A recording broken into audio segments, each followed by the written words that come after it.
Why does everything feel boring? Even the things you used to love? Movies, games, social media, conversations, even success itself. Why are so many people losing interest in everything? Society possesses more on-demand stimulation than at any point in history.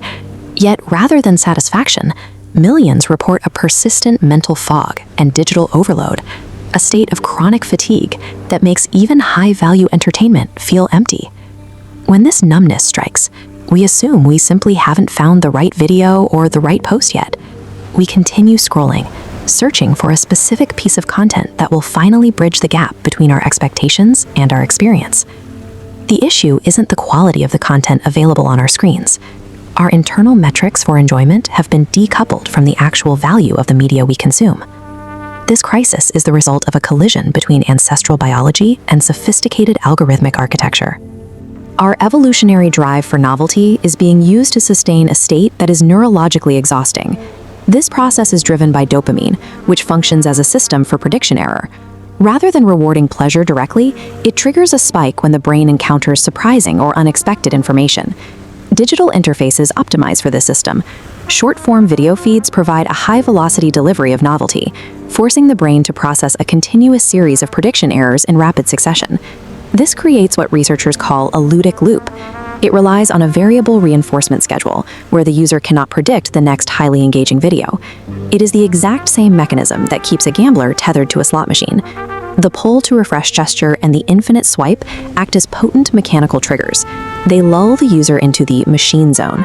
The objective isn't to consume content, but to maintain the frictionless flow of the scrolling action itself.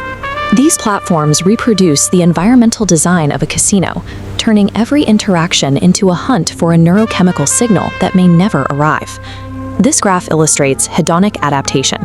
Because the brain is subjected to high-frequency, algorithmically optimized novelty, it protects itself by raising the baseline threshold for dopamine release. As the baseline climbs, the system becomes unresponsive. Predictable situations that would normally provide adequate stimulation now produce a flat neurochemical signal. We build a systemic tolerance to excitement. The Meaning and Attentional Components Model, or MAC model, identifies boredom as a signal that our current activity is cognitively unviable. It indicates that we are either under-challenged by a repetitive task or over-challenged by a chaotic environment.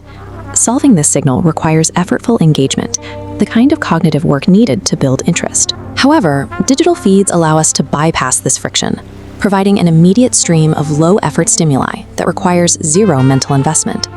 We are training our brains to prefer simple, enjoyable distractions over interesting, demanding ones.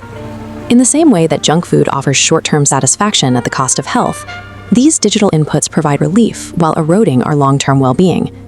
By choosing the easiest path out of boredom, we lose the capacity for sustained commitment. Low-sensory tasks, like reading, begin to feel neurologically aversive. Prolonged adaptation leads to incentive sensitization. The wanting system becomes hyper-reactive to reward cues, while the liking system undergoes downregulation.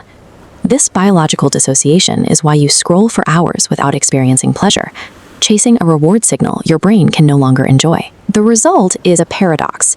You remain in a state of restless boredom, even while actively consuming the entertainment you supposedly wanted. Because the digital baseline is set impossibly high, the physical world simply cannot compete with the speed of an algorithm. Meaningful activities like deep conversation or long-term personal goals provide rewards on a much slower timescale. To a brain adapted to high novelty feeds, reality feels like a flatline. Restoring cognitive function requires lowering the dopamine threshold. This involves resisting the urge to disengage when stimulation drops, forcing the brain to recalibrate to a world with lower sensory transition rates. Boredom is a critical regulatory signal. It notifies the organism that the current path is misaligned with valued goals, prompting the behavioral shift necessary to reconnect with activities that offer actual depth and interest. The problem isn't that the world became boring. The problem may be that your brain forgot how to enjoy it.